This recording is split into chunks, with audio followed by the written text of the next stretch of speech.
Good day, everyone. I'm Megan Matheson, the co-lead of the Canadian Marine Shipping Forum and the Director of Strategy and Innovation for the Clear Seas Centre for Responsible Marine Shipping. And before we get started, I would like to take a moment to acknowledge that I'm joining from the traditional ancestral lands of the Musqueam, Squamish, and Tsleil-Waututh nations, who have stewarded the lands and waters in this area, Salish Sea, since time immemorial. For a few brief introductions, who we are and what we're doing. The Canadian Marine Shipping Risk Forum is a community of practice that is hosted by MEOPAR, the Marine Environmental Observation Prediction and Response Network, and co-led by Ron Polo, who is a professor with Dalhousie. Ron's waving. And Clear Seas Centre for Responsible Marine Shipping. The community of practice is open to all who are interested in the work of understanding and mitigating shipping risk from wherever they are. And thank you so much for joining our fourth session of our webinar series on AIS and its various applications. In today's session, we are focused on how AIS can be used to reduce navigational risk in the Arctic with speakers from the University of Ottawa and the DHI group. And just if you would like to introduce yourself, all participants, if you'd like to introduce yourself to everyone here, feel free to put your name and your affiliation in the chat, and people can see who we've got online as a quick means of introduction. For our agenda today, we're going to get right into presentations starting with Mikkel, and then we'll have he'll present for about 20 minutes. We'll have 10 minutes for questions, and we'll move on to our presentation from Jean. We'll take a short break, and then Jean's going to be continuing her presentation with a focus on her postdoctoral topic. And then we'll have another segment for questions, and then we will wrap up shortly before noon Pacific time, or almost 2 hours from now for wherever other time zones we have. So I will do an introduction for our first speaker, and then we will get underway. So Mikkel Hovbosen is the Business Development and Project Manager with the DHI Group, and he is based in Copenhagen. He's been in this role since 2019, and prior to that, he worked in Greenland as a remote sensing analyst. He is passionate and curious about finding ways to provide satellite data-based decision support in complex real-world problem situations. He has a special focus on the Arctic and Nordic matters, including coastal areas, agriculture, and forestry. Mikkel completed a PhD in spatial resource economics at the University of Copenhagen and a postdoctoral fellowship at Aarhus University in Denmark. He's working to bridge the gap between applied scientific results and industry needs based on satellite data. And today he's going to be providing an overview of the Navigational remote sensing tool. So I will hand over to Mikkel. And thank you so much, Megan. Yes, it is true. I'm Mikkel Boysen, and I'm located here in Copenhagen. So good morning and good evening, good afternoon to all of you. I will share a few slides today, which is on a project that we did together with the Danish Defense and the Naval Center for Warfare, and it is about navigational operational knowledge in the Arctic, so how to mitigate in navigational risk. But before diving into it, I'll just give you a brief overview about who DHI is, who we are. If I can change the slides, I can. Wow. So DHI, I hope you know us, and if you don't, I'll just give you a few words on who we are. We are a Danish-based company, 1,100 employees. We are spanning worldwide, so 25 offices worldwide, both in the US and in Canada. We built the bridge between science and industry, and we have been doing so since the 70s. So we originally were a university spin-off, and we are also a so-called GTS Institute, which is an approved scientific research institute, but also working on commercial terms. We develop our own software called MIC for hydrological modeling, And we span from doing surveys to doing model-based work, and also working with Earth observation, and that's where I sit. So we work a lot with market-driven co-creation and innovation. So that's in our DNA. So diving into the NANOC, what is it actually? You might know that across the Arctic, also in Greenland, there is a huge lack of nearshore maritime information, and that highly increases the navigational risk, and also it diminishes the maritime operational capabilities, and that goes across all sectors. So irrespectively of whether you are from the Navy side, or you are from a shipping company, or from a tourist operator side, if you don't have the basic knowledge about the near coast or the near shore underwater topography, you would say, then you are much worse off than if you had that information.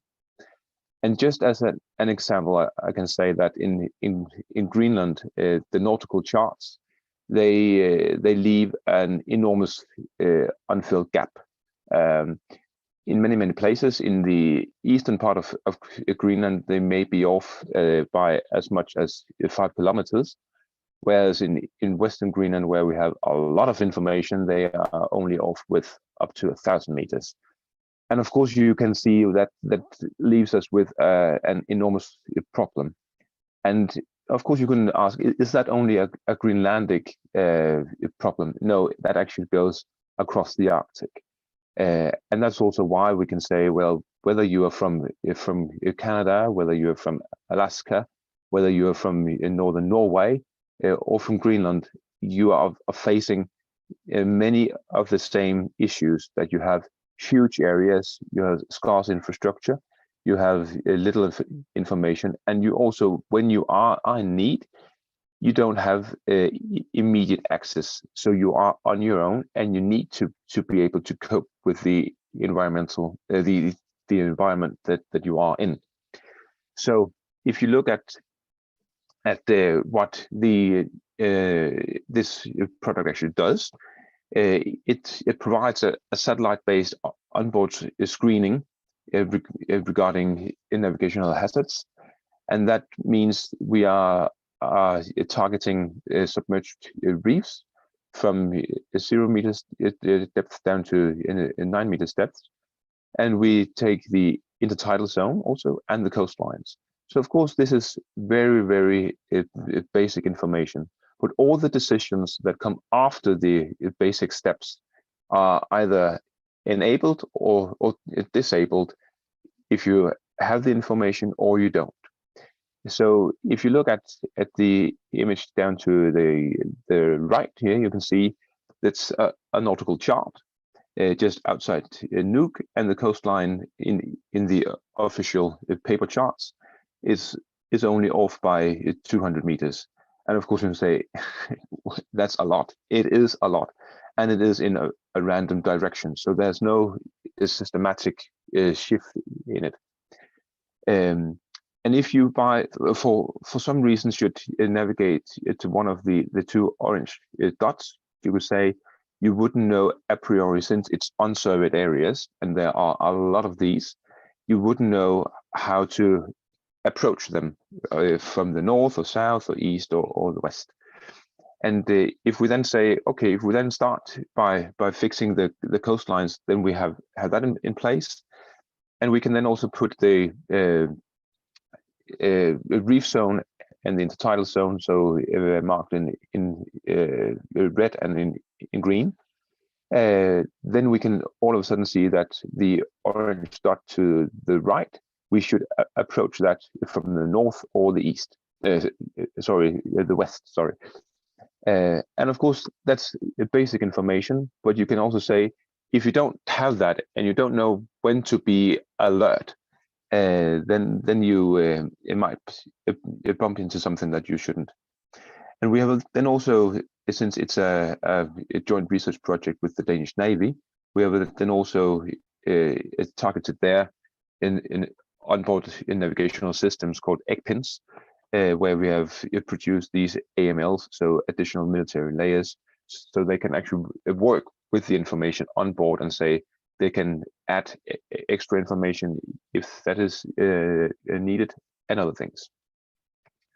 So what is this actually? Well, it builds on what we have been doing for the last 20 years, meaning that we have been addressing satellite-derived bathymetry, and based on that legacy, we have then made this more a risk screen tool, where we do not say what the depth is in absolute terms. We just say that we can see something in the water column, and that means that we can see that there is an obstacle from at a depth between 0 and 9 meters. It is built on Sentinel-2 imagery, so from the Copernicus constellations, and the spatial resolution is 10 meters with a horizontal accuracy up in the north at 12.5 meters. So already by that, it's much better than what is at present, which is obviously done by surveys. So it's a multi-temporal approach, which means that every pixel is observed in multiple times, so between 20 and 40 times every pixel, and that enables us to also identify the tidal zones and the coastlines, and also remove artifacts like icebergs. So one of the focal points in this project has been to investigate to what extent the methodology is scalable, and also how accurate it actually is. So what we have mapped here is in a test. We have mapped in total almost 50,000 square kilometers. Of that, almost 1,000 kilometers of reef zone and a bit more than 30,000 kilometers of coastline. So by that, we can say it is highly scalable. We would be able to do the entire Greenland in less than 1 year. And we have then also said to address the accuracy, we have validated it up against almost 20 years of bathymetric survey data, and also the newest ISA-2 laser altimetry data from NASA. So when we look at how well it's actually performing, we have validated it, as I said, up against survey data, and that has been collected since 2001 and then up to 2019. It has a spatial resolution of 5 meters and covers almost 4,500 square kilometers. So in less than a year, we are covering 10 times as much as what has been covered in almost 20 years by doing traditional surveys. Of course, it is not the same product, it is not the same accuracy, but it is just to compare how large areas can be covered in how little time. So when we then look at how well we perform, then we have a detection rate on the submerged assets between 100 and 73%. And of course, you can say, is that good enough? Well, that's up to you to decide. We can also see that the mapping is conservative, and that means that the high-risk zones, they are being hauled a little bit more out towards the deeper areas. And of course, you can say that in a navigation situation, that's an early warning that you actually get then. And the explanation to that is that that there is an optical spillover effect from the side pixels in narrow straights. We have then also validated it against a ROC database. So the Danish Navy has a ROC database, and we find the areas and all the rocks, which is that database is also known to have a lot of mistakes. And if a rock has been entered into the database, it will only go out of the database if a person has been on that exact place and saying, is there or is there not a rock? So it's a very, very conservative and a very, very tedious process to update that. And we can see that we have a detection rate between 77 and 91%, where the 91% was in the later versions, where we have the most developed feasibility study. So yeah, again, is it good enough? That's up to you to decide. So we are obviously also validated against ISAT 2. And we said in the beginning that we map from 0 to 9 meters depth, and we then validated it up against a little bit more than 150,000 ISAT photons, ISAT 2 points, and we could see that we didn't find, or we only found one photon being at a depth deeper than 9 meters. And that we consider as an outlier. So you can see that we actually are on the safe side, saying that we cover the range between 0 and 9 meters, and that is quite reassuring. Then we also validate the coastlines, and we did that up against the Danish Hydrographic Office. Their high quality hand drawn coastline, where they used high resolution imagery, and we with the automated approach we can have an offset at a maximum of 20 meters in 77.7% of the cases. Again, is that good enough? Well, we can at least save a lot of time by having this automated approach. And if we look at where the offsets are, we find a very clear picture that it's in, to a large extent. Here we see an example of where it fits quite well. But there are some few areas on north facing slopes where we have some few issues, and that's in 2.3% of the cases. On the other side, on the other hand, you can also say that in very narrow straits that are less than 1 pixel wide, then we would perceive the inner fjord as a lake. And obviously, since we are using Sentinel-2 imagery, then there are some limitations in the spatial resolution. And what we see then is that if we scale this up, then we can focus on the with a manual process. We can focus on the last 2.3%, and then say to in more than 95% of the cases, we can say we are on solid ground with the automated approach.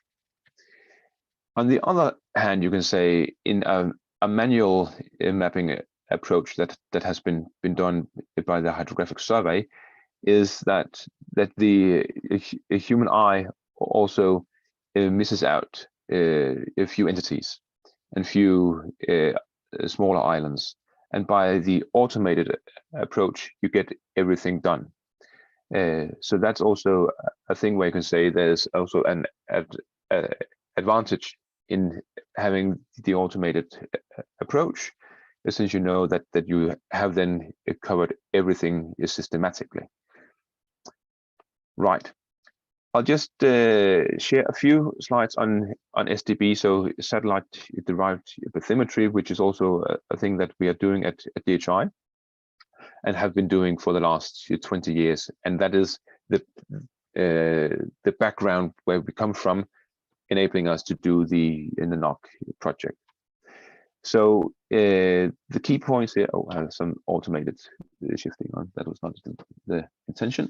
So some key points here is that depending on where you are in the world, we can go from as in the Arctic down to 9 meters, or other places like in the Caribbeans, we can go down to 25 meters of depth. And it also, obviously, it depends on turbidity and light conditions. And what's the value of doing SDB? Of course, we can cover larger areas in a short amount of time. And we can also say that all the areas that we can cover, that is the areas that are more difficult to access from a boat, so a manual approach. And we have a large archive, so we actually have a time machine to go back in time also to make a multi-temporal SDB, so to make it change detections. We have at DHI, we have a global set of references from Denmark, the Caribbean, the Persian Gulf, the Red Sea, Australia, Malaysia, and the Arctic. So we span quite broadly. So here's just an image, and if we interpret that, we can then get the SDB, the bathymetry map. Yeah. So as I said, we have a time machine, and if you look in the little red box, you can see that from 2016 and until 2018 there has been a change, and that is where some offshore windmills have been installed. So that's one way of assessing the environmental impacts in that area.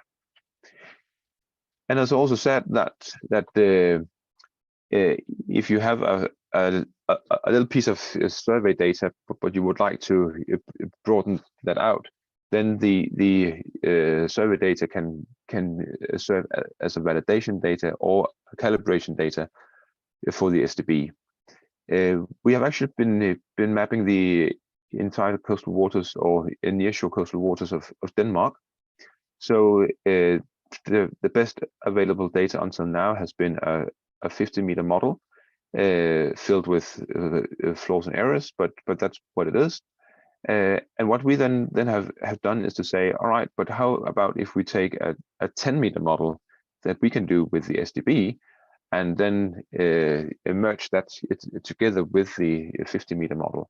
What enhanced accuracy would that actually give you, or additional information in the coastal zone?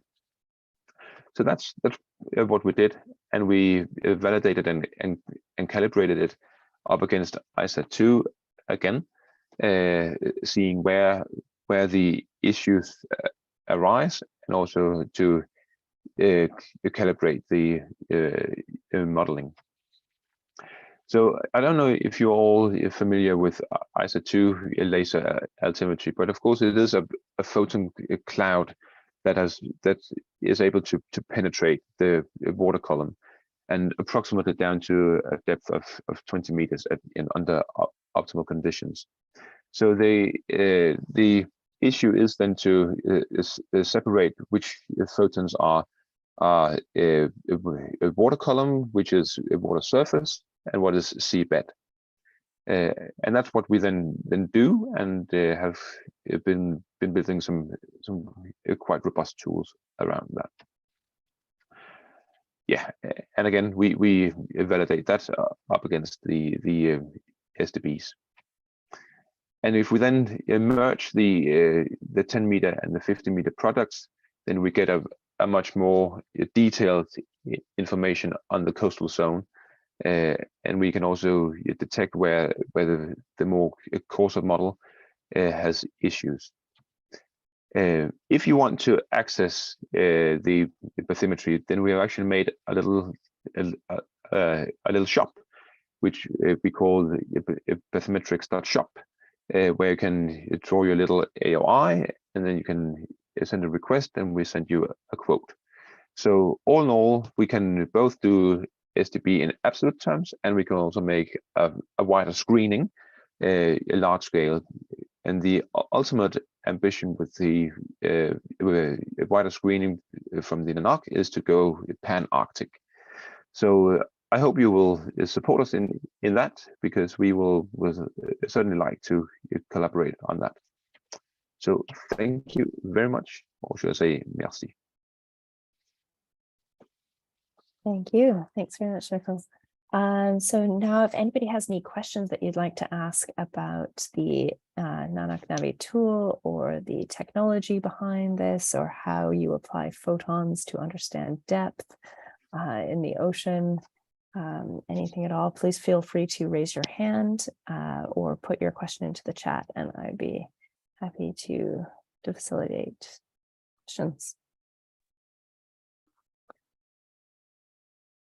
One question that I had while we're waiting, if anybody's got any others, is I think you were suggesting that maybe this form of mapping could be used to supplement more traditional forms of mapping. So maybe you could identify areas that were of higher risk, or potentially could be of higher risk, that would really benefit from, I guess, usual in-person mapping, like maybe using LiDAR or something like that. And do you think that would be the case? Certainly, and I think one important aspect is that you shouldn't see the NANOC as a replacement or an attempt to replace traditional nautical charts, because we are not able, we are not allowed, we don't want to make nautical charts, because there's also the entire aspect of liability. But if you have very little information or very scarce information, then we see it as a risk mitigation tool. And then until you have the full coverage from the official surveys, that's a first step. And you can also say, would it be possible to supplement and to actually merge a risk mitigation tool, so a screening tool, into the charts and the official data, where you can say we have some unsurveyed areas, but we are actually able to provide just a little information about where certainly not to go, or where are the areas that are of higher risk, and where are the areas then of lower risk. Thank you. We have a question from Alison Cook, postdoctoral fellow at the University of Ottawa, and she's got a question about how does this tool handle icebergs and sea ice? Yeah, that's a very good question, because obviously in the Arctic, ice is a frequent guest, and since we are using a multitemporal approach, we are able to classify ice, and since over time ice will drift, we can then say if a pixel several times has ice in it, then we know it's fast ice, and if it is not, then we know it is not a rock, since then the ice will drift, and then we can say, well, then we can distinguish between drifting ice, fast ice, and also rocks. So that's also where we can say that the multitemporal approach is a very suitable one. So just to have a follow-up on the multitemporal approach, do you need to look at this, given that ice is a winter thing, not so much a summer thing, or in some areas anyways? Do you need to do this over a longer time period, like say several months, to be able to get a good sense of what the bathymetry looks like? Or, you said, I think it was 20 to 40 times that you look at a pixel. So what kind of time frame is that over? So that is over, I think we cover around 2 years of data that we use from the Sentinel-2 archive.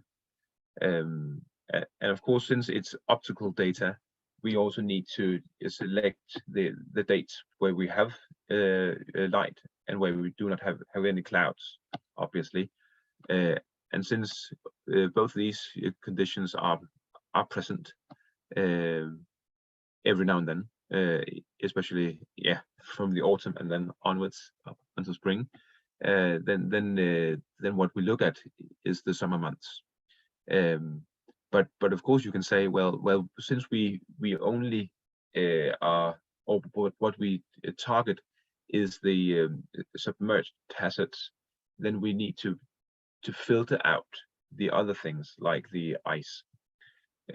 So that's also where we can say that it's an easier task in the summer months, and that's also where we are able to use the imagery.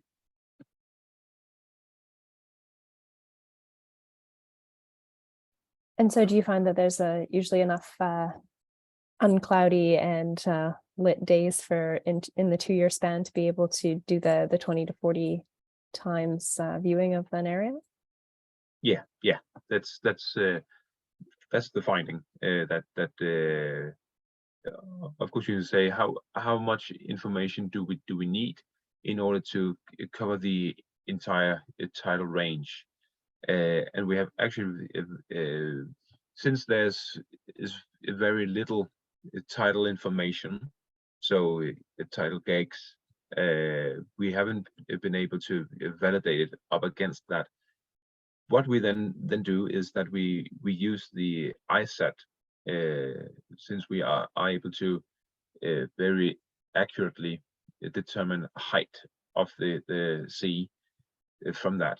And we can see there is a very good match between what we detect from the ISAT and from the NANOC. But we haven't been able to include that in this project as a integral part of it. But it is the ongoing validation, is to say, how accurate exactly is it? Should we include a little bit more imagery, or do we actually capture the entire tidal range fully, or do we leave out a few centimeters? And I guess that's always a balancing. Do you have enough information to be, to rather like you're balancing against resources expended versus information gathered? That's the, well, I like to see this as, if we can go in 90% of the way, spending 10% of the costs, then we can say then we have made a huge improvement very effectively. If we should go all the way, then we could consider if we should do a satellite-based approach in the first place. But since we need to cover large areas, then the only way is the satellite-based approach, with the uncertainties that obviously always will be there.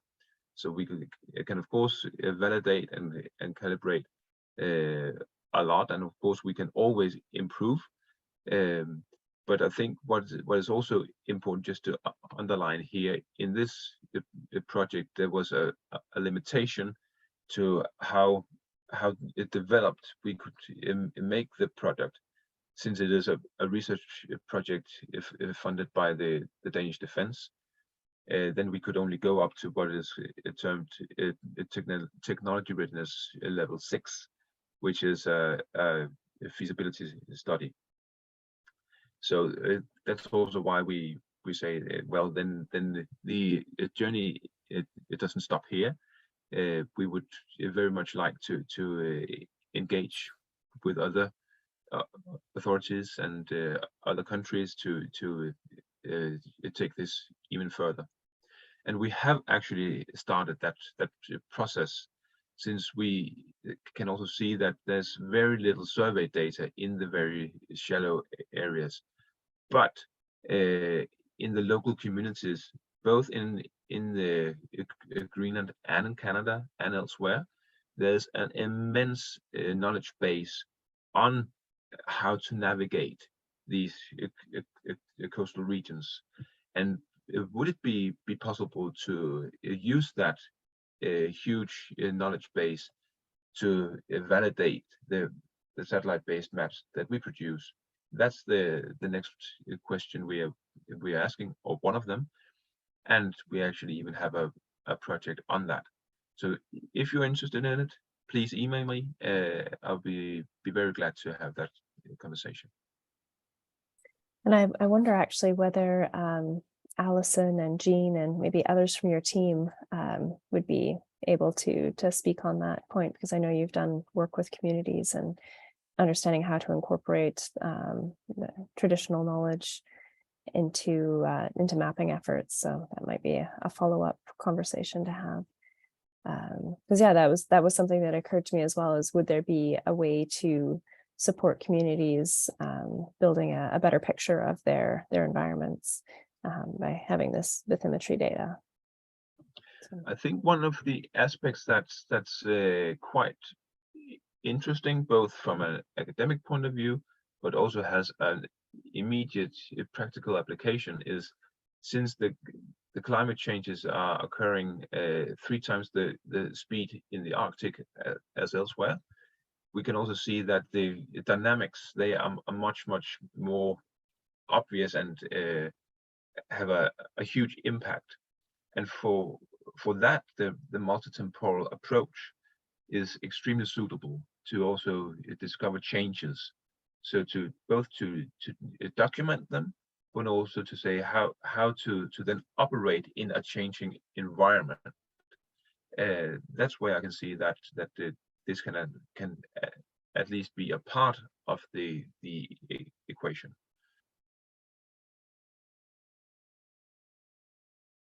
Absolutely.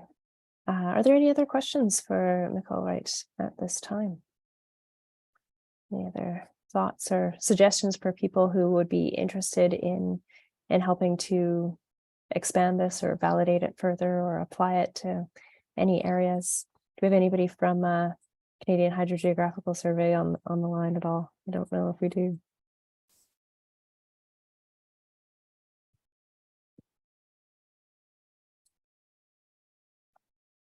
And it looks like Mikkel's got his contact information there. So if anybody wants to follow up afterwards, please feel free to get in touch. And as I mentioned earlier, the recording will be posted on the Clear Seas website under the Canadian Marine Shipping Risk Forum page. So you're welcome to look at it again after. And thanks, Jean and Allison. Jean has posted the arcticcorridors.ca page if you want to see more information about how their team has been working to support Inuit self-determination in marine shipping policy. So this is potentially a very interesting tool to continue that support. Okay, well, thank you so much, Mikkel. I really appreciate your presentation, and it sounds like that's been a really has a tool with great potential for areas that suffer from a lack of charting. And especially to the level of detail you want. You don't want 5 kilometers off when you're trying to navigate around an island. It's not very helpful. So now we will switch over to hear from Jean. And Dr. Jean Holloway is a postdoctoral fellow at the University of Ottawa in the Department of Geography, Environment, and Geomatics. And Jean's research interests are focused broadly around determining how climate change is impacting various elements of the Canadian Arctic. She completed her PhD at the University of Ottawa, identifying the impacts of forest fires on permafrost in the boreal forest of Canada. She then joined the Environment, Society, and Policy Group at the University of Ottawa, where she currently holds an AN, is that ArcticNet? AN? ArcticNet MEOPAR Fellowship for her project looking at changes in Arctic shipping activity and subsequent human and environmental impacts, with the goal of producing research that is usable by policymakers. An excellent goal. Jean is a longtime member of the Canadian National Committee of the Association of Polar Early Career Scientists, and she served as the chair of the board between 2018 and 2021. And she currently sits as a board member for ArcticNet. which is the annual scientific meeting, is coming up very shortly. So in Toronto in early December. All right, I will hand over to Jean. Wonderful. Thank you, Megan. That's a great introduction. I'm just going to try sharing my screen. Hopefully everyone can see that. I don't know. Are you seeing the right screen, Megan? Yes. Okay, perfect. I couldn't see the green square. All right. I'm just going to try and get my laser pointer. There we go. So that you don't have to look at my mouse.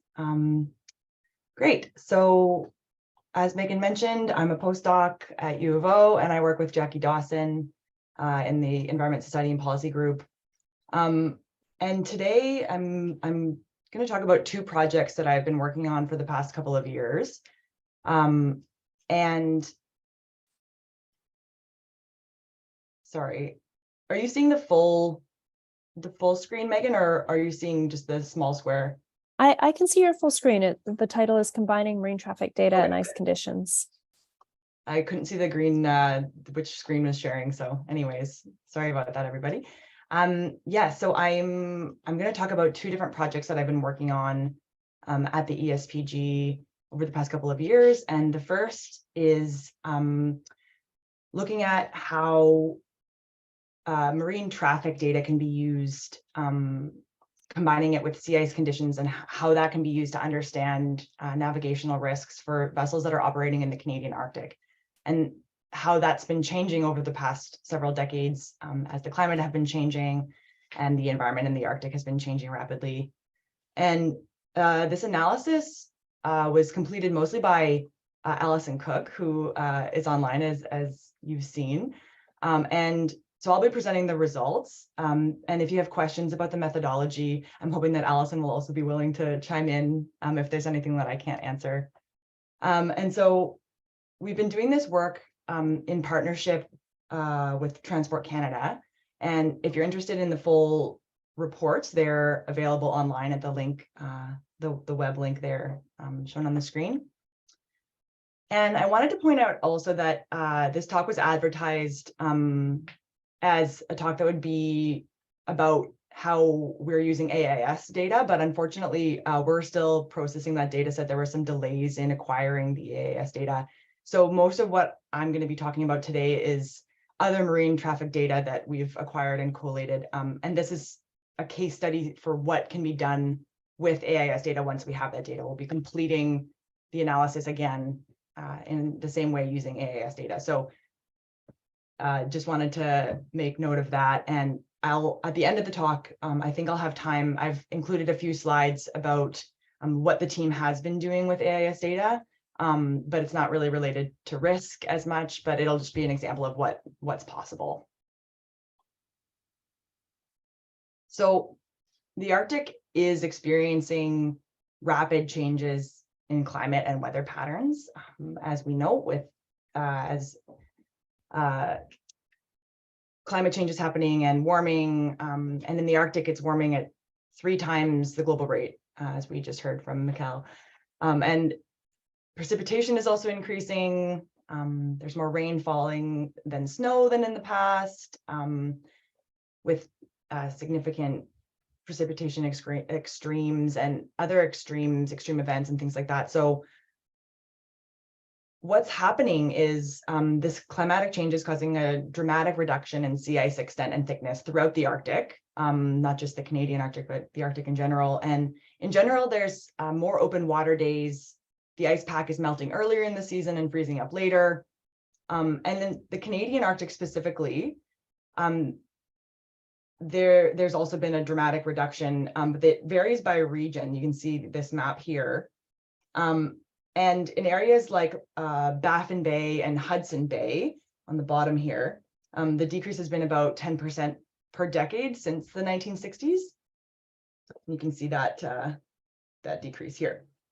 And along with decreases in sea ice extent, there's also been a decrease in sea ice thickness. So less multi-year ice and more thin first-year ice.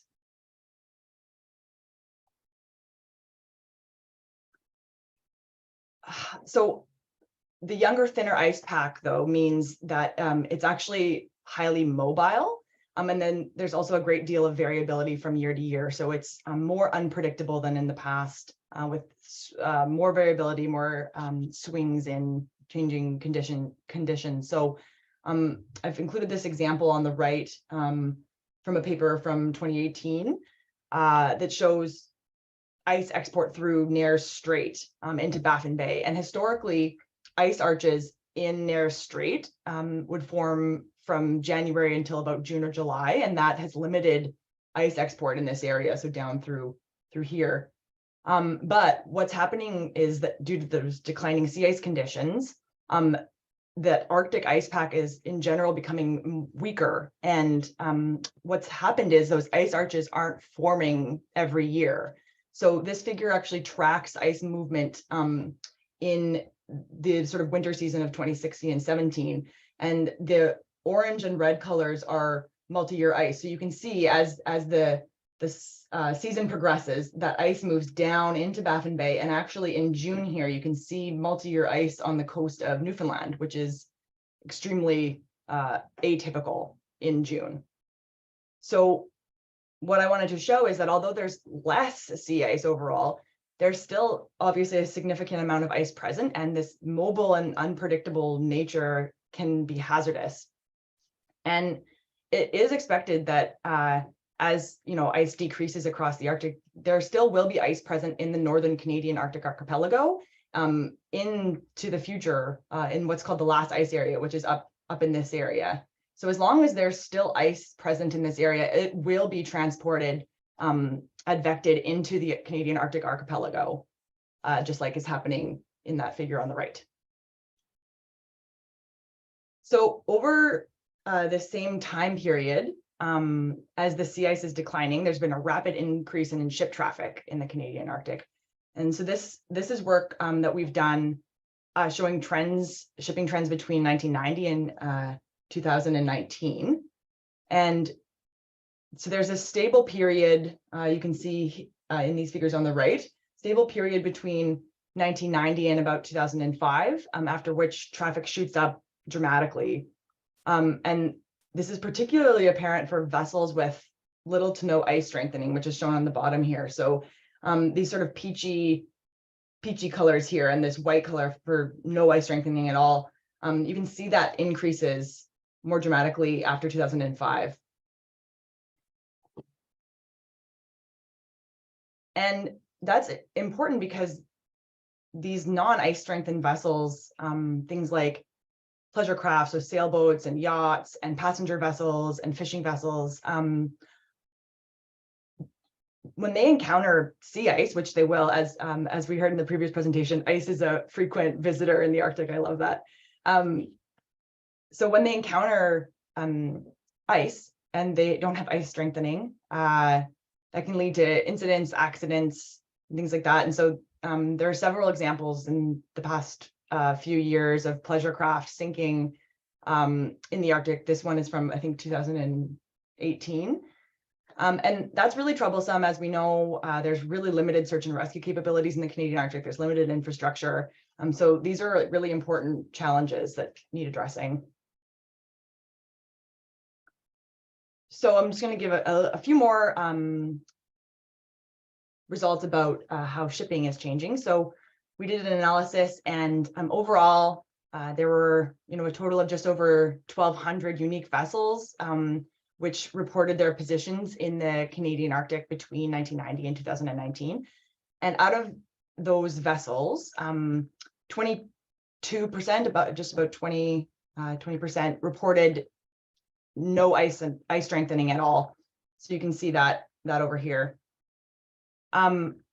And so of those vessels that were ice strengthened, most fell into this 1B ice class, or the next most was this PC7 ice class. So 1B is an ice class with little ice strengthening, and PC7 is sort of a medium ice strengthened vessel. And there's also been significant changes in the spatial distribution of these ships over time between 1990 and 2018 is what these maps show. And what I wanted to point out is this marked reduction in this PC3 ice class, which is this highly strengthened vessels. So you can see these maps as time progresses, there's less and less and less traveling, especially through this Northwest Passage route. And there's been an increase in, again, the number of PC7 vessels, which is here. You can just visually see that on this map, how many PC7 vessels are there now. And there's also been an increase in the 1B, that little to no ice strengthening class. And this is particularly true for the Northwest Passage here.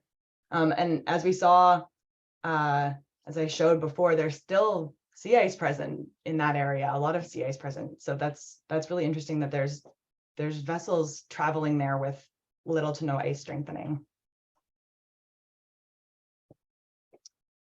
This is work done by Larissa Pizzolatto in 2016 for the work she completed when she was a graduate student with Jackie. And it's showing that there's statistically significant but divergent trends between sea ice and shipping activity in the Canadian Arctic. So you can see here, there was a significant 20% increase in the ship count, which is on the right axis here, which occurred in 2007. That's where that dotted line is.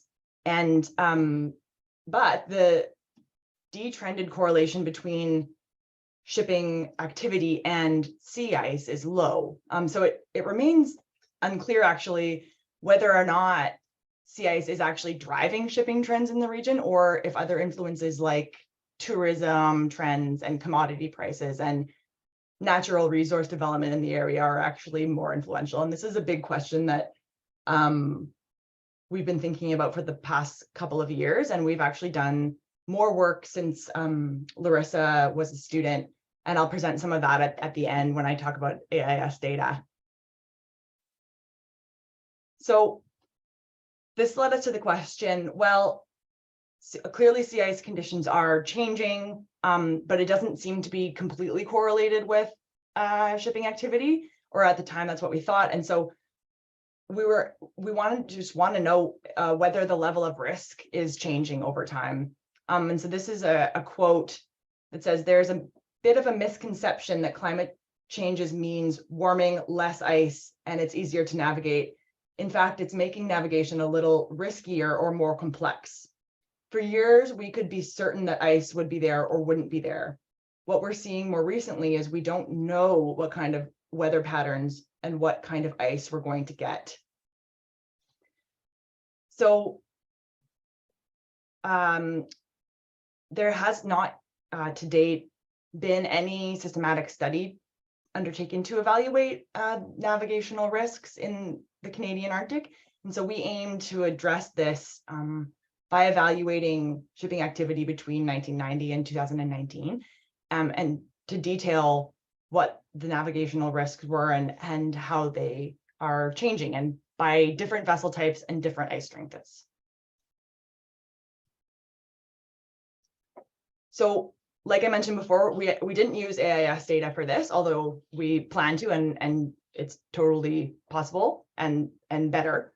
But what we used for this particular analysis was MCTS data from the Canadian Coast Guard, which is collected in the Nord-Drake zone, which is this gray area here on these maps.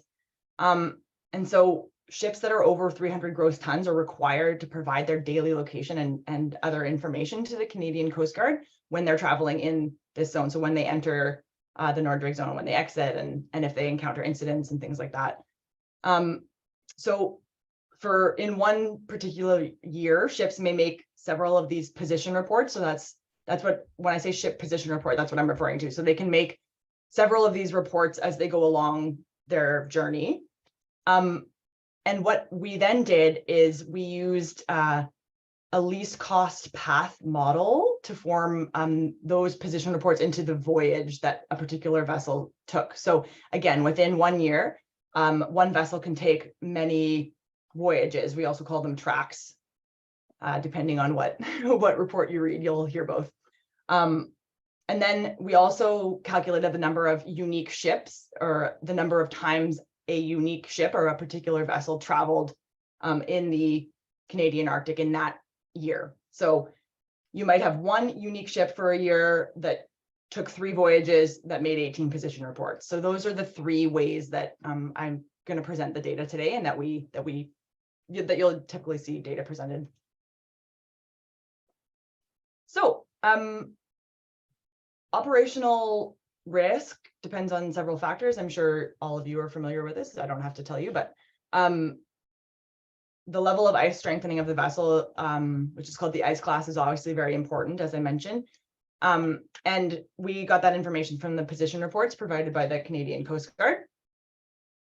And this is the methodology we use. So the risk also depends on, obviously, the sea ice conditions in the region, including the sea ice concentration, its age, which means thickness, multi-year or first-year ice, and how big it is. And so we determined risk. We compared these ship position reports to regional ice charts that were produced by the Canadian Ice Service. And then we followed the Polaris methodology, which was developed by the IMO for vessels traveling in areas where ice might be present. So we used this equation at the bottom here.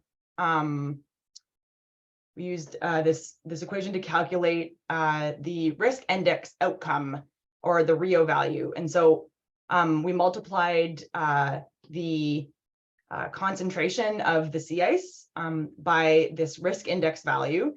So that's, you can take it from this chart here. So a PC3 vessel, that was those highly ice strengthened vessels that encounters thick first-year ice, would be given a value of 2. So you multiply the ice concentration by the risk index value, and then what you get is this risk index outcome. And so a positive RIO value indicates normal operating conditions, while a negative RIO value indicates increased risk. So in total, we were able to assign these RIO values to over 37,000 ship position reports between 1990 and 2019. And although this is not perfect and it's often highly political, the implementation of this polar code RIO system is the current best way to assess risk for Arctic ship regulation. And we've continued to update this data set. And as I said, we're now working with AIS data to incorporate into this. So in every 5-year period we analyzed, you can see these periods at the bottom there. Over 96% of ships reported risk in this normal operating category, which is in gray on this graph on the left. But when you zoom in and only focus on the area of increased risk, which you can't really see at this scale, that's this graph on the right. And you can actually see that it has been increasing. So this is this red, the red is for what we've deemed high risk, and then the peach color is what we call elevated risk. So because it's not low risk per se, but it's sort of this middle ground that's not high. You can see more details about that in how we decided that in our report that I linked at the beginning. So these numbers in these risk categories obviously need to be regarded as minimums, so because we were only able to assign these RIO values to approximately 1/3 of the total ship position reports. So only 37,000 of the total ship position reports were able to assign these risk index outcomes. So again, yeah, take this sort of data as a minimum. But this graph shows that ships traveling in these areas increase over time, and these are sort of the statistically significant values. So these are the annual numbers rather than binned into those 5-year periods, and it shows that they're increasing over time. And so more so for elevated risk than for high risk. The number of voyages in these elevated and high risk categories were fairly consistent between 1990 and 2009. So there's this sort of stable period again here. And again, like in our other data set, increased substantially as that increase in ship traffic happened, right? So, and I just wanted to point out again, though, that when you look at the number, it increases, but if you look at the percentage, it actually decreases because only about 5%, it was only about 5% for both at the maximum in 2015 and 2019. And and actually it ends up showing a slight decrease over time because it's of the total, the risk, in each risk category, the percentage was actually quite low. So important to look at both the number and the percentage. And then we broke it down into vessel types as well. So each vessel type behaves differently. I think we had we break them down into about 10 different vessel types, 8 or 10. And so these are only 3 as an example. So of all the vessel types that we looked at, these 3 showed the largest increases in the number of position reports in both risk categories. So I figured I would present those because they're the most interesting, but the other vessel types are available in our report. So again, when you look at the percentage though, there's very little change for fishing vessels and passenger vessels. But that's different when you look at pleasure crafts. And pleasure crafts showed the greatest increase in risk over time, including a substantial, substantial increase from 0 to 4% for the high risk category and about 6% for the elevated risk category. And pleasure crafts are the fastest growing sector in the Canadian Arctic, and those are non-ice strengthened vessels, so it's just very interesting to think about. There is a decrease in risk for bulk carriers and tugs and barges, and in terms of both position reports and tracks, tracks are on the right. And general cargo vessels also showed a slight decrease in the high risk category. So again, the story is different for different vessel types. And then we also looked at these things spatially. So each vessel type had a distinct spatial pattern. Each vessel type, they travel in different places. So here are examples for fishing vessels and pleasure crafts. So fishing vessels tended to travel in the same regions of Davis Strait and Baffin Bay. You can see that here, all throughout the study period, although slightly moving slightly farther north in the most recent time periods. And the ship position reports, these increased risk reports were kind of distributed throughout Davis Strait and Hudson Strait, and you can see them increasing a little bit over time, but they're mostly in that area there. And for pleasure crafts, they showed, I would say, a more interesting pattern that changed over time. So the pleasure craft started showing increased occurrences in the Canadian Arctic after 2005. You can see that here. There were basically none before then. Some started showing up in the early 2000s. And then that shot up dramatically after 2005. And so the location of their operation changed, and also the location of risk. So moving into the most recent time period, you can really see that risk increasing in the southern route of the Northwest Passage here, especially through Bellot Strait and Franklin Strait in that most recent time period. And those are areas, they're called choke points. And so those are areas where there is still a lot of sea ice present, and where that multi-year ice gets advected from the northern part of the Canadian archipelago into those areas. And so we're doing some analysis now, focusing in on those areas specifically.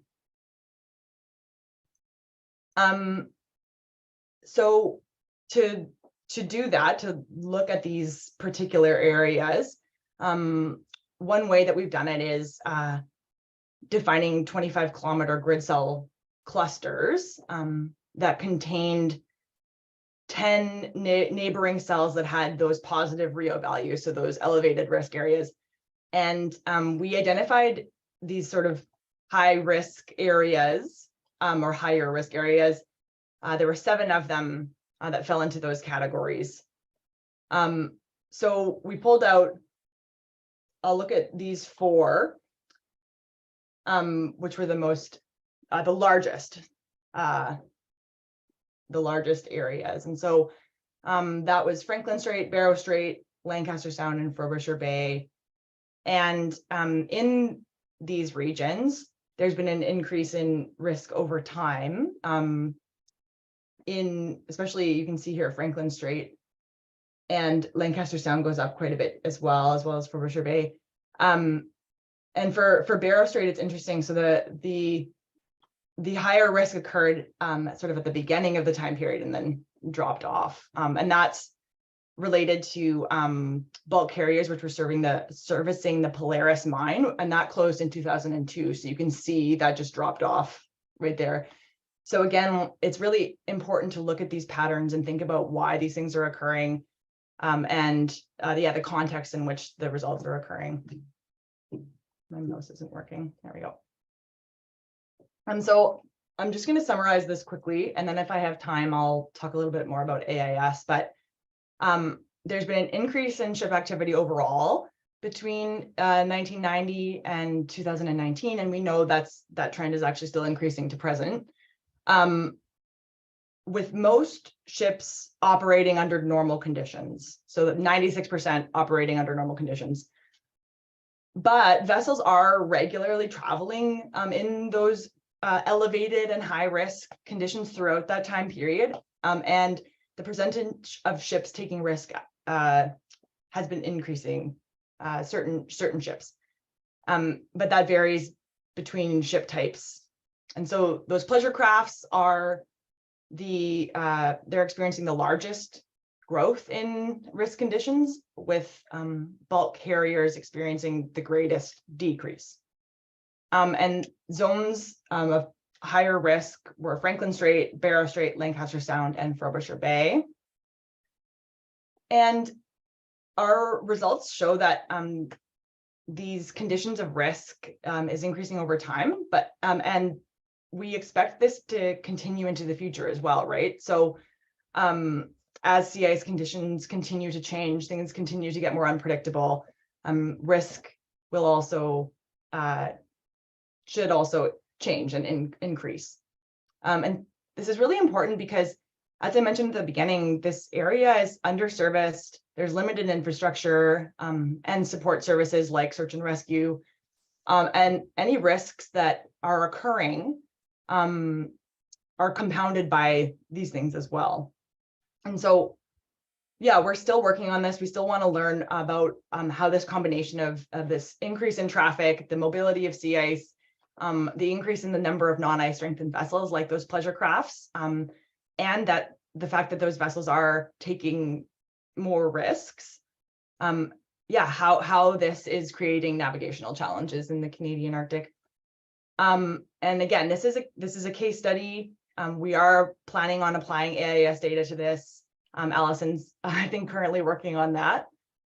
And I just wanted to acknowledge our partners and funders for this project, and those who assisted us in the data acquisition and analysis, particularly the last few names on that list there, people from the Canadian Ice Service.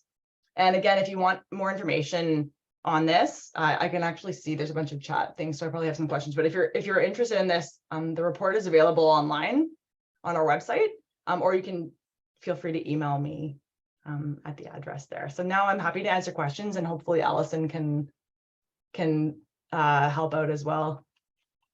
Great. Thank you so much, Jean. That was a really interesting overview of some of the work that's underway to understand the impact of changing conditions. So we do have some questions online, and starting with Duke Snyder, and I'll read these questions out, but if the person asking the question wants to add clarification, please feel free to jump in and do so.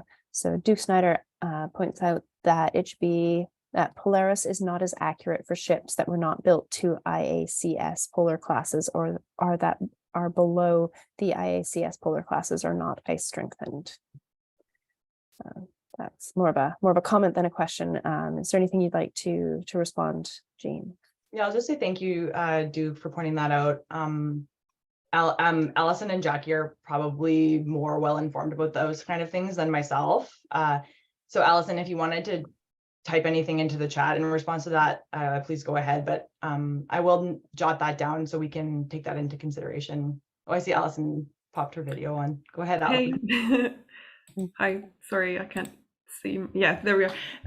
I'll just say just one or two short comments. Thanks so much, Jean. But in response to what I see on the chat, we need to say that we have a lot of caveats for this. So it's not kind of a set in stone answers. It's more of a bit like a trial to see how well this method works, and then we'll fine tune it a lot more when we rerun it on using AIS data. But these are really helpful comments, thank you. And and yeah, we are quite aware of the lower accuracy for the less ice strengthened ships. So yeah, thank you. Perfect. Thank you, Allison. So we also have a comment from Dermot Lunane as well. Unless you ground truth the ice charts, I'm not sure how accurate the outcomes are in terms of the risk. The risk only occurs if the ice conditions are as reported on ice charts. If the ship finds local conditions are easier than the chart, then the risk isn't the same. Thank you. Yeah, I think Allison spoke to that as well. And right. I guess it's just important to remember that yeah, we're sort of, I guess, testing this out, and I'm just hoping to continue to fine tune it over time with the available products and the data that's available to us. So Allison's always busy working on getting new data sets and improving the accuracy of what we already have as well. So, but thank you for the comments. Definitely be a challenge, data sets. Question from Paul Ramirez from Claire Seas. Could you talk about the decision to limit your analysis to the Canadian half of Baffin Bay and Labrador Sea?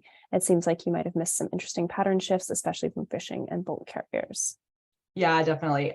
So we worked with data from the Nordrake zone. So that was what was limiting us for this particular data set, because those ship position reports were only made in that Nordrake zone. So that line between the Canadian half and the Greenlandic half, or the Dane half of Baffin Bay is jurisdictional. It's not, we didn't make that decision ourselves. However, the AIS data, Allison, correct me if I'm wrong, but I believe the AIS data that we're acquiring is pan-Arctic, so we won't be limited by that any longer. I see Allison nodding her head, so that's good. So yeah, because you are correct there. A lot of vessels, especially passenger vessels, travel from Greenland into the Canadian Arctic and back. And so if you just cut off those voyages right at that line, we may be missing some interesting things. So. We have a question from Ron Polo with Dalhousie. Where do you get the ice class information for each vessel? So the ice class was reported, it's information that is reported in those position reports to the Canadian Coast Guard. And then Allison, I believe you validated it online based on publicly available information about each vessel.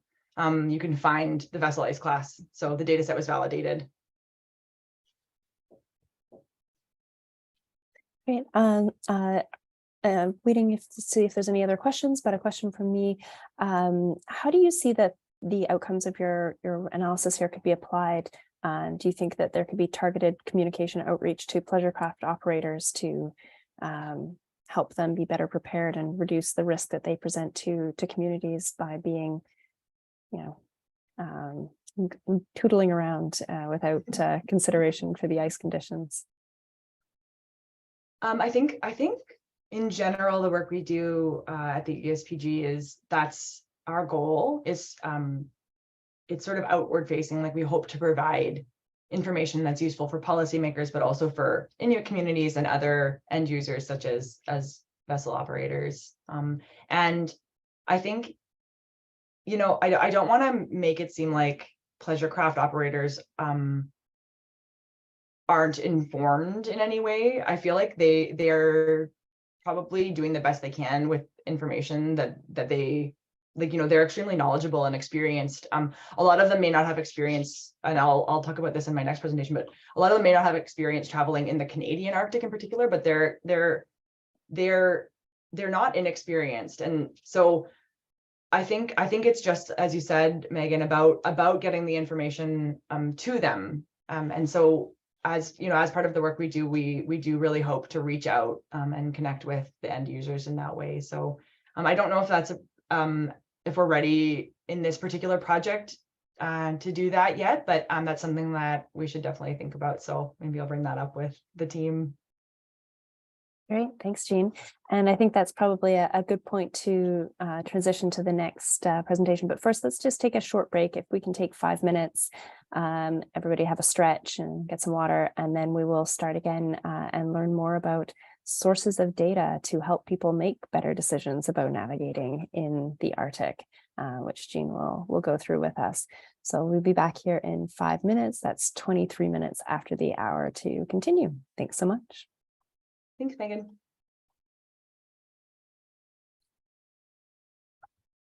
Welcome back, everyone.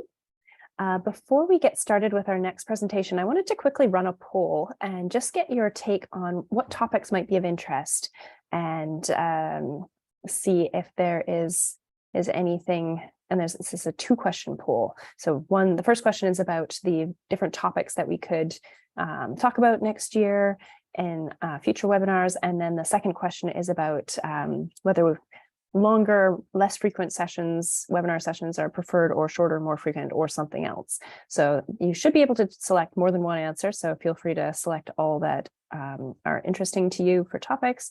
And if you have something other that you'd like to talk about that isn't on this list, please feel free to put it in the chat. I'm going to launch the poll now. Hopefully you can see it, and go ahead and put your choices in.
We're seeing about 30% of people, 40% responded. So let's try for a few more.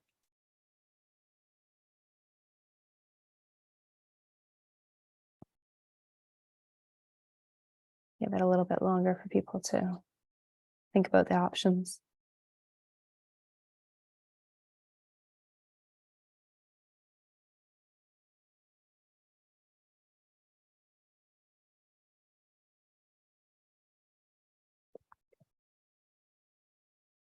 I'd like to make sure this community of practice is one that can reflect what people are interested in talking about, and the current issues of the day. So be glad to have your feedback on this.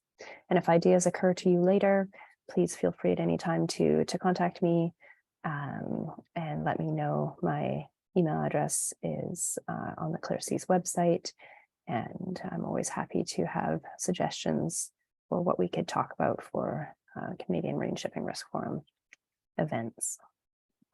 And this is specifically for webinars, but if there's thoughts for workshops or other types of events, always happy to think about that too. All right, we're at 75% participation. That's great. I'll just give another 30 seconds and then we will wrap that up. So if you haven't had a chance to put your poll in, please go ahead ASAP.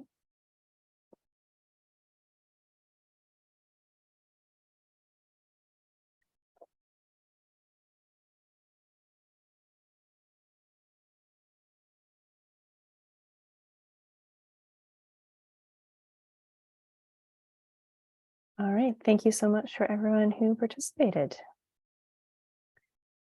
So it looks like we're seeing a fairly even distribution.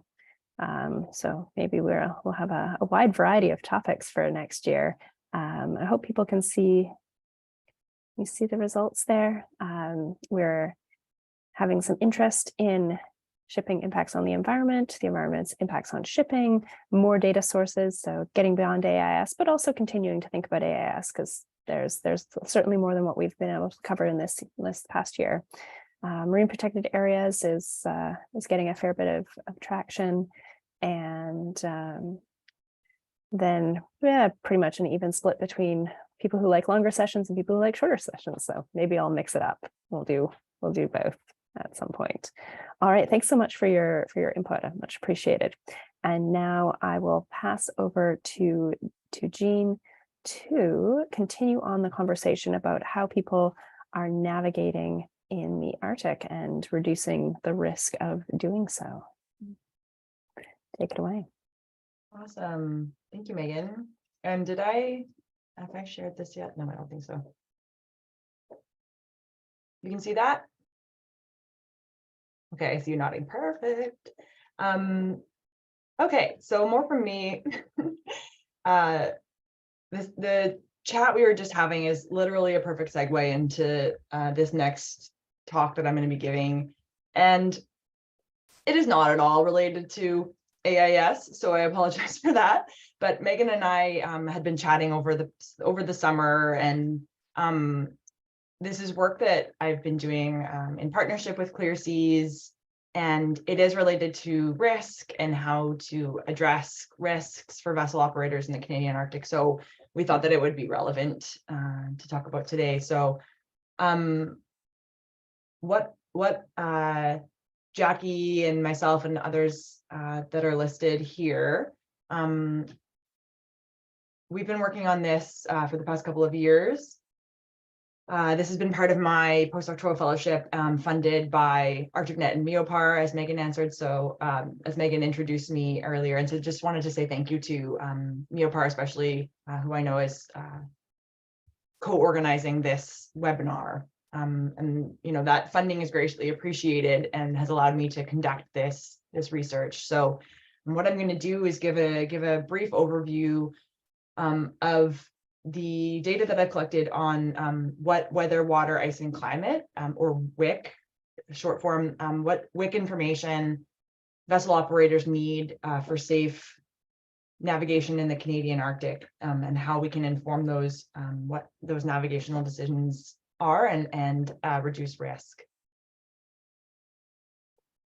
So Megan just asked that awesome question about how can we reach out to pleasure craft operators to sort of let them know what the conditions are in the Arctic. How can we pass along this information about risk?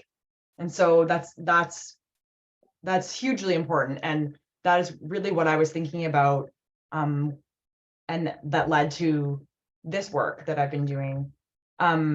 So pleasure craft operators, all vessel operators, and not just in the Arctic, but especially in the Arctic, where there's ice present, they rely on this weather, water, ice, and climate information when making their navigational decisions, when deciding where to go, when to go. And so this type of WIC information can be anything. I mean, I think all of us use it. So if you open your phone, your mobile phone, and you go to a weather app, that's WIC information. So it can be simple like that. Can also be going onto something like windy.com and looking up wind conditions or other conditions, thunderstorms, or it can be more sophisticated. Can be things like downloading an ice chart from the Canadian Ice Service, or even more sophisticated products. So vessel operators rely on this information, especially when they're traveling in areas where ice is present, right? So they don't want to navigate into an area where there's an ice flow coming in. But for users, for any user, but for vessel operators, which are the users that I've been thinking about, for them to fully utilize this information and make these safe decisions, it needs to be usable, accessible, and accurate.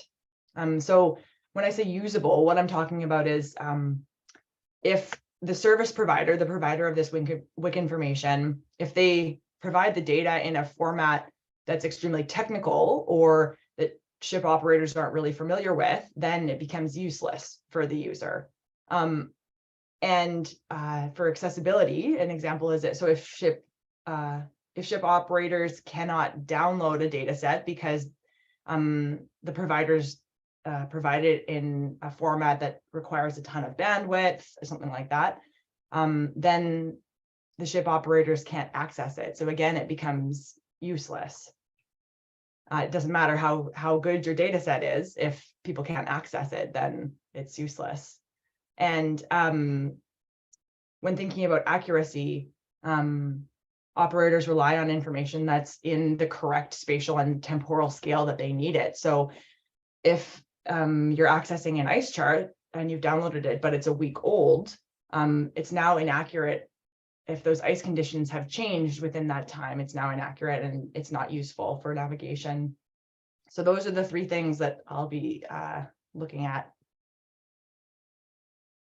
And it's been shown in the literature that user engagement throughout this value chain as you're producing a product, especially weather, water, ice, and climate information, this user engagement and the user perspective is vital and actually improves products, but it's still overlooked.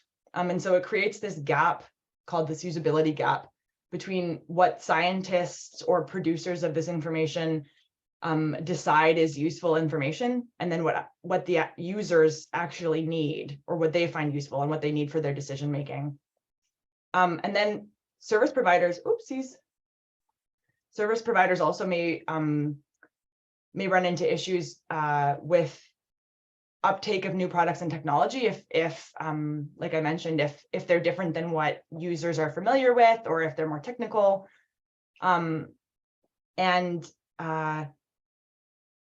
Currently the Arctic is particularly underserved for weather, water, ice, and climate information and forecasting services in general. And information is actually often provided at a scale that's too coarse for making the type of local navigation decisions that vessel operators need or that they do. And so this engagement between users and producers is crucial for improving these WIC products. But the information about what the users need and what their experience is currently unknown. And so one of the major goals of my work is to provide the producers of WIC information information about user experience and their feedback so that they can create more meaningful WIC products. And so to do that, I did a survey of vessel operators, and the goal was to answer these research questions. So I wanted to know from operators what type of WIC information they're using. Is that information meeting their needs?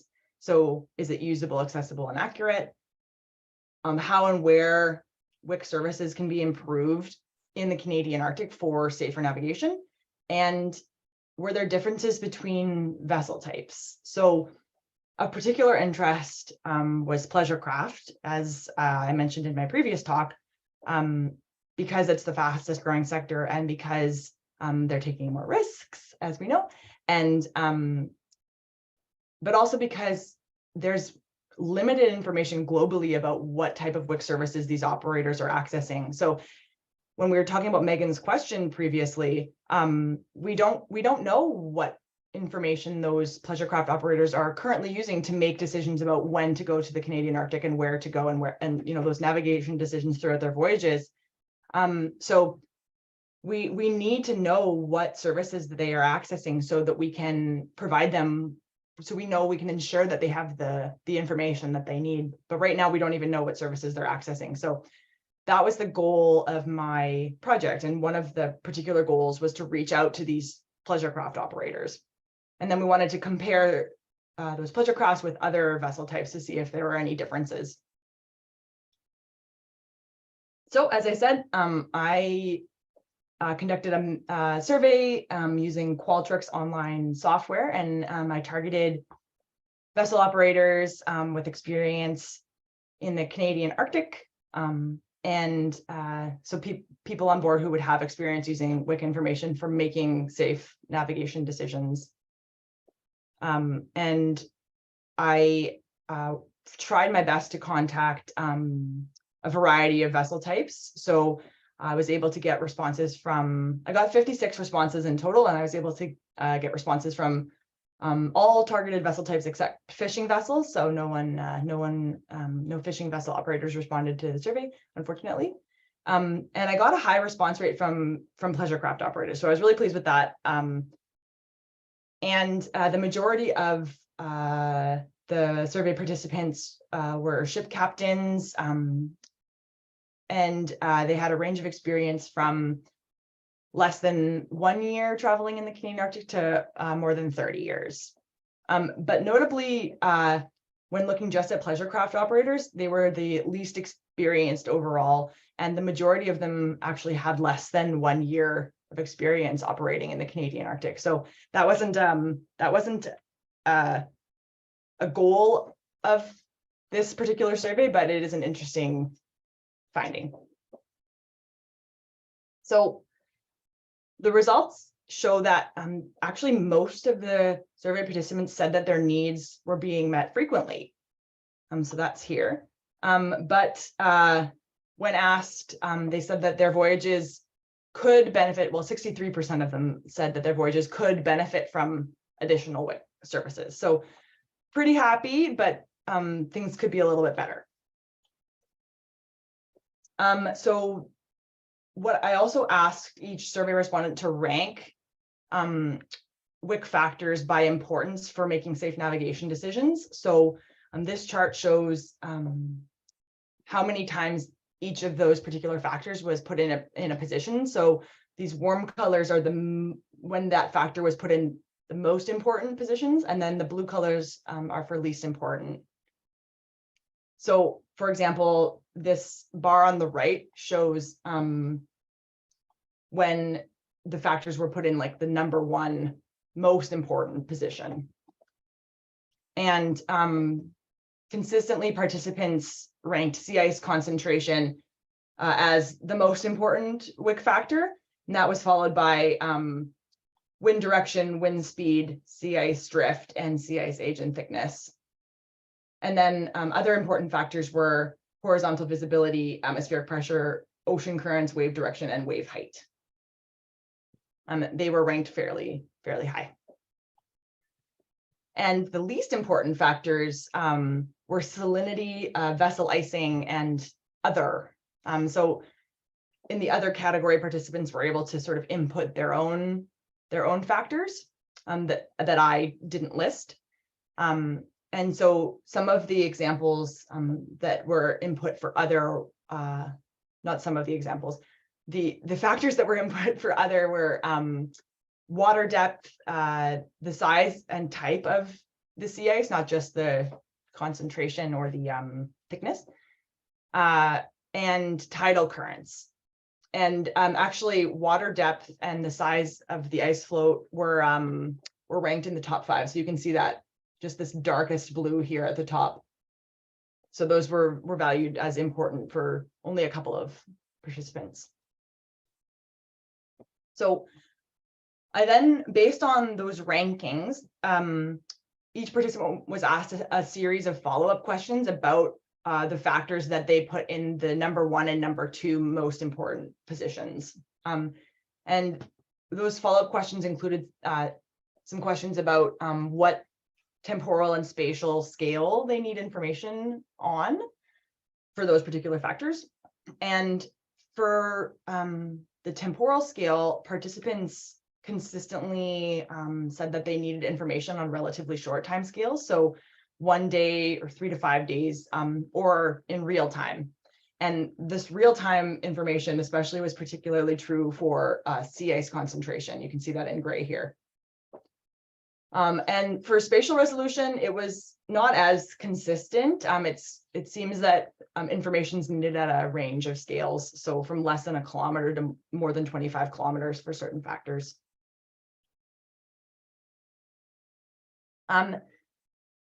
So for accuracy, most users of WIC information felt that the accuracy was satisfactory or very good, but they did suggest some improvements. So notable improvements were more frequent or real-time observations. So you can see that here. And 19 of the participants brought that up. And so other things were improvements to technologies, like specifically satellite technology, and having more accurate and detailed ice charts was also brought up frequently, as was the need to understand local factors. And then there's a suite of other things as well. So one of the major differences between pleasure craft operators and the sort of other vessel types was where they found WIC information most inaccurate. So for pleasure craft operators, the Northwest Passage, so this area here, was identified as an area where WIC information is regularly inaccurate and where improvements are definitely needed. And so for pleasure craft operators, sea ice concentration, which is this map here, and sea ice drift, which is this map here, they had the highest per capita values for participants who said information was inaccurate, reaching a maximum of about 21 to 25%, that yellow color for sea ice drift here. And that's around Devon Island and Eastern Melville Island here. And so if I switch to the non-pleasure craft operators, you can see that the maps look quite a bit different. There's much more geographic spread and no sort of consistent pattern. You can't really see that Northwest Passage being pulled out the same way. So for this one, sea ice concentration, which is this one, and sea ice thickness, which is this map here, had the highest per capita values. And they were actually higher overall than the pleasure craft operators. So you can see that these ones actually get into the sort of this reddy orange color rather than just the yellow. So that's 41 to 45% per capita, and the location's also different. So for ice concentration, it's in Fox Basin, and for ice thickness, it's sort of out in the Arctic Ocean or Ellesmere Island area. Yeah, and the other difference is that for those two factors, the geographic spread is also a lot greater than the pleasure craft. So even though there were specific areas that had high per capita inaccuracy, there was also, a lot of other areas that showed relatively high. So yeah, many areas where information can be improved in terms of accuracy. So like we saw with accuracy, most users were happy with the usability of the current WIC services. So yeah, you can see here for sea ice concentration in particular, like satisfactory, very good, excellent. So they were fairly happy, but again, suggested some improvements. So again, the most common suggestion was more frequent updates.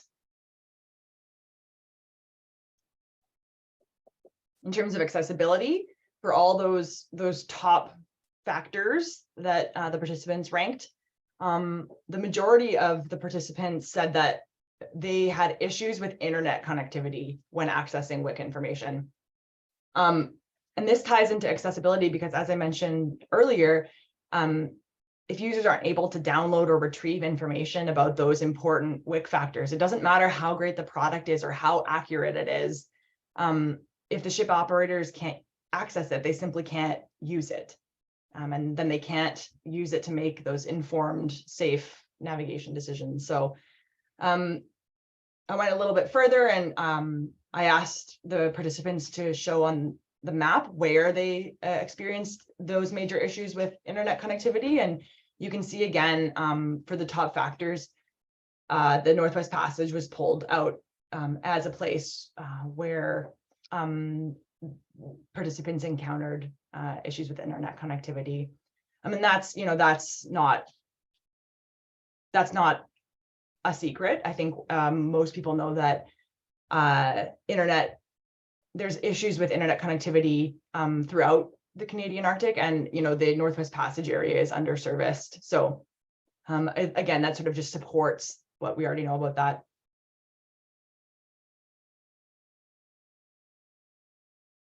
So the respondents also said that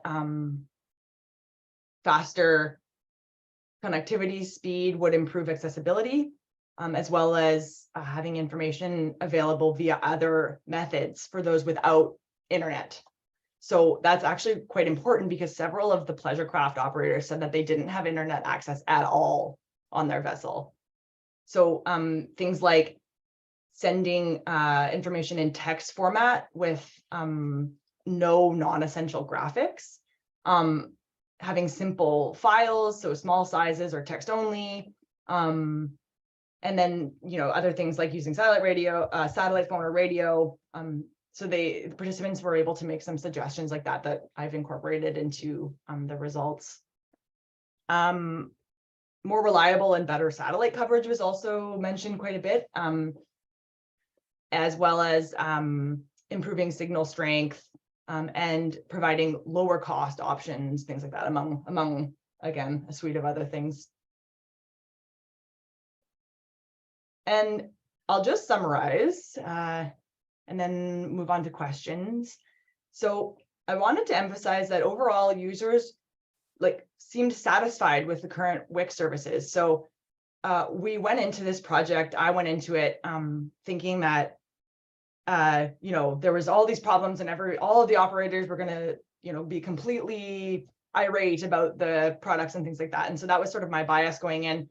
And I was actually surprised, several of the participants actually made a note of mentioning how good the products are in Canada compared to other places. So I just wanted to make sure to emphasize that, and then also follow up with saying they could be better, right? So there are improvements that we can make. I've got results to support that as well. But one of the particular things that the operators emphasized was that need for real-time information, or as close to real-time as possible, especially for sea ice conditions that are changing so rapidly and can change really rapidly. And that those are the things that can cause sort of catastrophic incidents. The Northwest Passage was pulled out as an area where operators definitely perceived information to be the most inaccurate, and where they experienced issues with internet connectivity the most. And so across the board, internet connectivity is a problem, and especially for those pleasure craft operators who don't have the same onboard technology as some of the more larger commercial vessels, and therefore sometimes cannot access this WIC information at all. And so some of the recommendations that the participants made were smaller file sizes, having just text descriptions, no images, or just necessary images and things like that. So there are solutions. So the next phase of this work is we'll be completing some descriptive statistics this spring. So we can really quantitatively say that there are differences between the pleasure craft and non-pleasure craft, and hopefully break it down even into not just pleasure craft and non, but into other vessel types as well. I think looking at things like cargo vessels, bulk carriers, and things like that would be really interesting.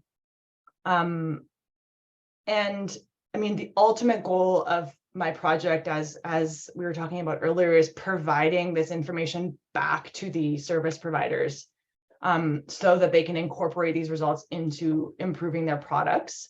And I also will be providing this information back to the survey participants, so that they can, they can see what's going on, and they can they can also, start to use this information in their decision making.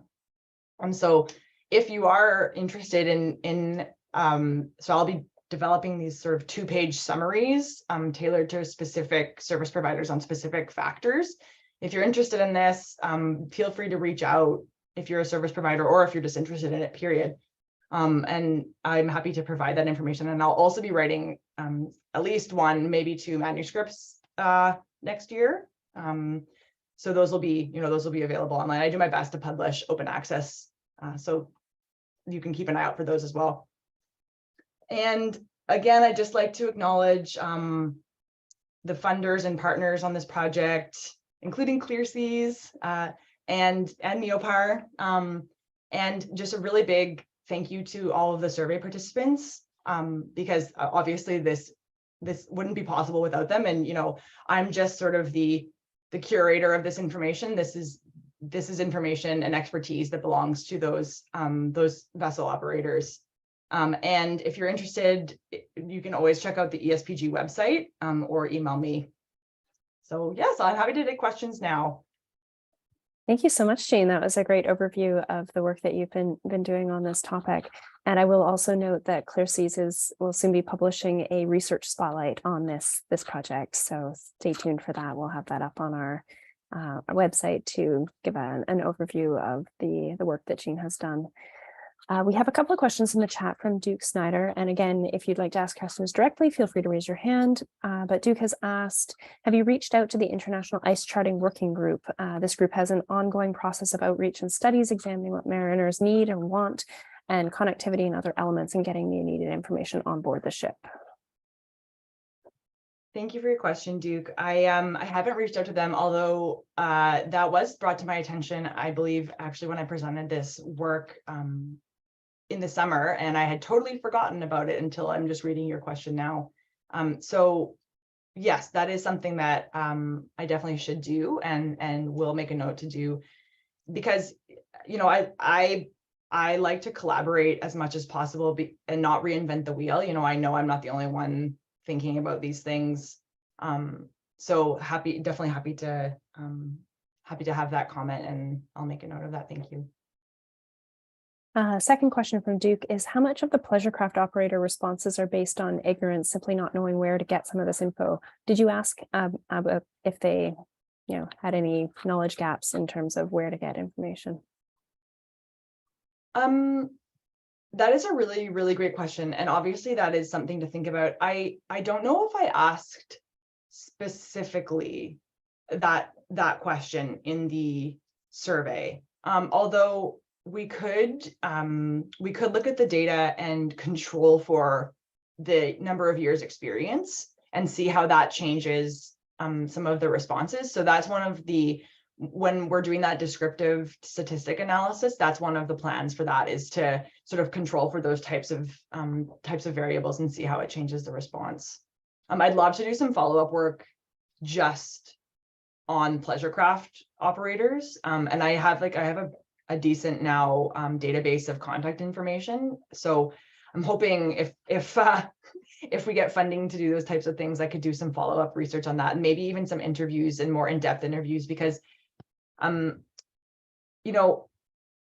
were able to do a lot of text analysis with the responses, but it is limited in a survey. So I'd love to have more in-depth discussions with operators about those types of things.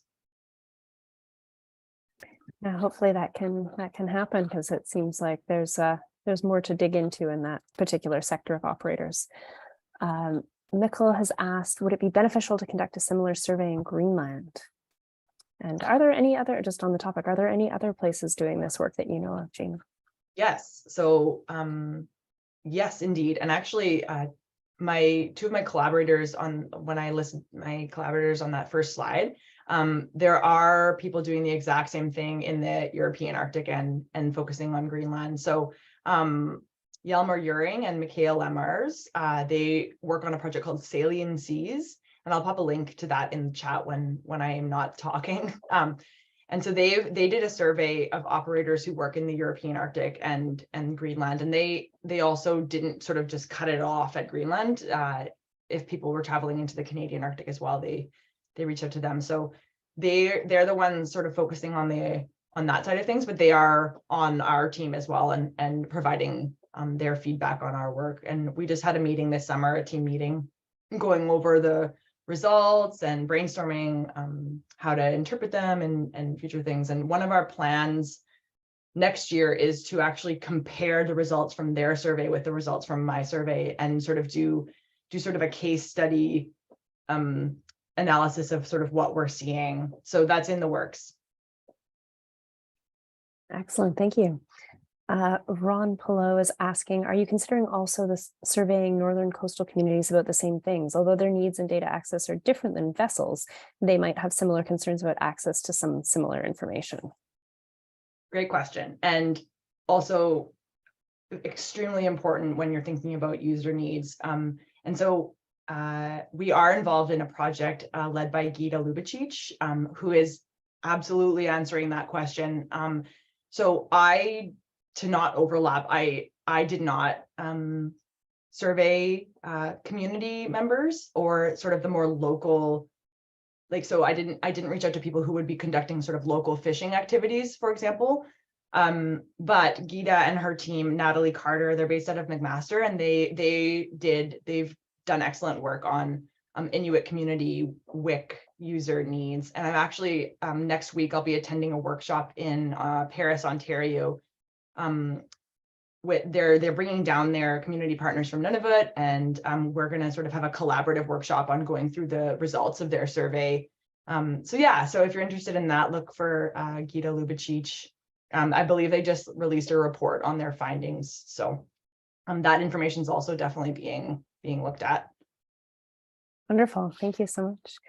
I think we're going to wrap it up there. We're just about to the end of our time. So thank you very much to Jean and to Mikkel for their presentations today. Really appreciate you sharing your research and your knowledge, and super interesting with lots of ongoing applications for understanding risk in the Arctic and mitigating that risk.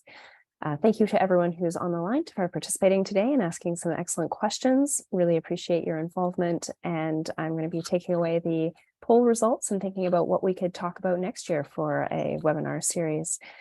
So stay tuned for that. Further announcements will be coming out. And just to briefly call your attention to our last event of the year, we are hosting the annual CMSRF workshop to continue the development of the Shipping Risk Inventory project. And this year's workshop is going to demonstrate the online database and seek feedback and start getting entries to populate the inventory. So if you haven't registered for that and want to take part, please do so. And if you didn't get a link, please let me know and I can be happy to share that with you. It was sent out to the CMSRF mailing list yesterday and previously. So again, thanks all for joining and have a great rest of your day. Happy Friday.